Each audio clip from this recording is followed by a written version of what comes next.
And I mentioned in the beginning, the cost of doing nothing is like astronomical. I mean, when you look at some of the outcomes, when nothing is done or when kids don't. Yeah. And these surveys are so beautiful because we can see, what they received and then what their outcomes were. So if a kid checks the box, nope, I never got help with finding a job. I never got help with my school. I never got help finding housing. I never learned, got my driver's license. And then it's like, have you ever been incarcerated? Yep. Do you how many, we can see. And the kids who do receive these services have way, way better outcomes. And not just services, just support. It doesn't have to be a service. It can be, do you have one adult you can call in an emergency? That's one thing that we use. Do you have 3 adults that you could call? Do you have a trusted, someone you trust, who you could, you had $1,000 cash, you needed to put it somewhere. You couldn't, do you have anyone you can trust? And that's like one of the biggest things, having just a support network. And that's what we're really trying, really focusing on. Well, and that a young adult knowing that is so important.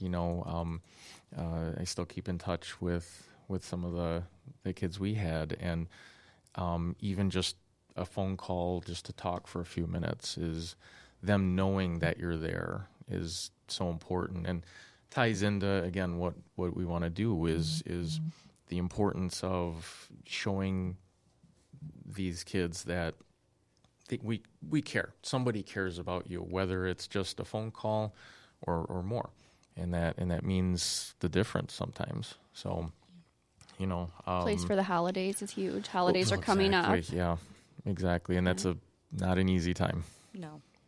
So,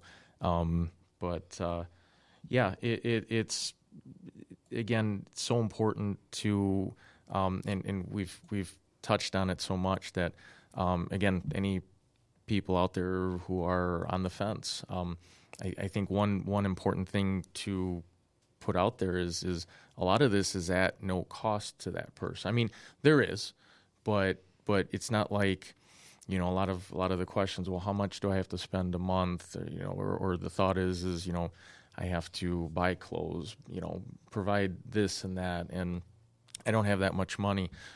You don't, and that's, so talking about the stipends and all the services that Orchards provides is huge. So hopefully that will help. So,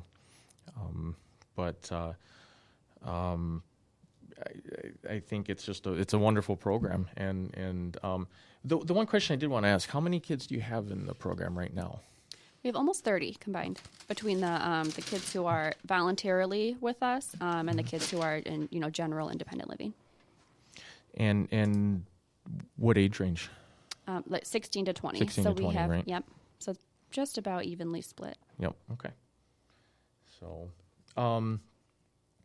the one other thing I wanted to touch on, now you guys are looking to expand this program, and there is I believe it's the Promise Scholarship that Orchard has. Yes. So if you could talk about that a little bit.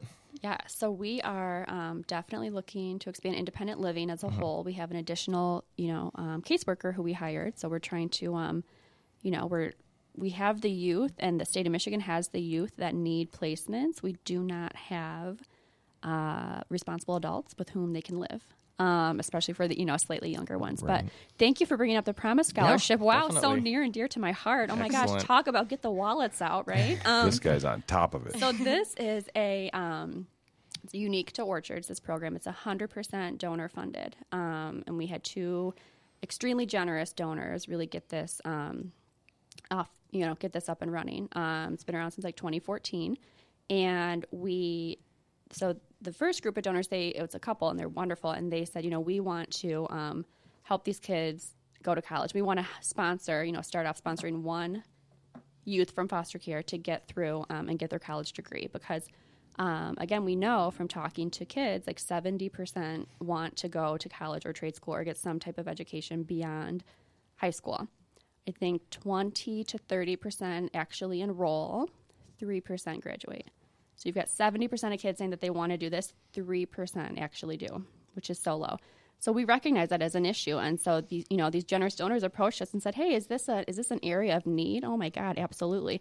So we started off by thinking we could sponsor one youth. And then upon looking at the whole picture, we saw, there are some resources out there. There's, some grants available to youth who've experienced foster care. There's some scholarships at individual schools. There's a wonderful program through the state, through the MET, the Michigan Education Trust, called Fostering Futures. It's like a charitable fund that people on your tax return, you can like check a box and donate some money to it at the end of the year. But that's, they issue funds for that. So we determined that most of the kids had some money to pay for college, but they just couldn't get there all the way. And they didn't have a parent to be like, you know what, I'm $2,200 short of paying my college bill. Sure. Mom and Dad, can you come up with $2,200? That's all I need. Right. But we could do that. So we started, interviewing these kids, and then we were able to, we phrase it as fill the gap or bridge the gap. So we come in and we help them. A caseworker works with them and establishes all their financial aid, make sure they apply for everything they qualify for. We work with the university or the college or the trade school. Anything's open. And then whatever gap they have, we can fill that. So we can pay off whatever, is on their school bill that they can't afford. And then some kids have the tuition, but maybe they're going to community college and they don't have, they're not quite stable enough to like live on their own. So sometimes we supplement by helping them pay their rent, right, or providing them with bus passes. Or one of the kids in our program, she has everything. She's done a wonderful job. She's so smart. She got 1 million scholarships. She cannot afford her car insurance. So we pay her car insurance for her every 6 months so that she can, legally drive to school. So that's awesome. That program is amazing. Yeah. We've had, Sounds like she just needs to find somebody who will let her borrow their address in Livonia for a little bit. That's all. Oh, don't get me started on car insurance for these kids. Oh my gosh. I was sitting with a young man in my office this week. $4,200 for 6 months of car insurance. Oh my dog. So again, it's so many systems working against our youth at all times. Exactly. Mm-hmm. Wow. Yes, the Promise Scholarship is wonderful. If you're I hope looking at least for he has a nice car. No, he doesn't have a nice car. I was like, no, he said 2005. I'm talking to the insurance woman on the phone, trying to get these quotes for him. I'm like, no, 2005 PLPD. That's all we want. $4,100. Wow. Mm-hmm. PLPD. Mm-hmm. Wow. Yep. And that was across the board. We got 3 quotes, and they were all in that range. Oh. It is criminal. It's terrible, but that's a topic for another day. Right. Yeah, but again, that just shows the advocacy that Erin and her staff are doing, right? Because again, if you don't have a parent that's doing that for you, me when I was, 17, 18, I would not have been able to. I mean, even now sometimes I don't like to pick up the phone and make a phone call to somebody. This is what we do, right? We identify the need, and then we find a way to be able to fill that need. That is what Orchards has done, I think, really since the inception, and that's what we'll continue to do. Exactly. I love it. And to that point, that's where, again, the public can help. I mean, you don't have to take in these kids. That's not what we're asking everyone to do. No. Even to that point, can just the average person donate to the Promise Scholarship? Please. And please there do. You make me so happy. Yep. Honestly, it's totally donor funded. So the more funds we have, the more kids we can help every year. And it works. And I will personally sit down with you, speak with you, send you any report you want, any outcomes you want. We have well over a 70% graduation rate from college, well over that. And it works. And it's wonderful. And we don't just give them the funds, we give, we wrap around support with anything they need. I've seen kids, have an unplanned pregnancy and then become a young mother, and we figure it out and we get them through school. We are so determined to get them through. So that is one of the most impactful programs that we can see. We know that there's issues all across the state. There's kids everywhere in every community, but being able to see offer these supports like this, wrap around because of the generosity of the community, because that's who it is. It's the community. These are not state funds that are being trickled out in this scholarship program. It's the community writing checks or setting up a direct deposit. Sure.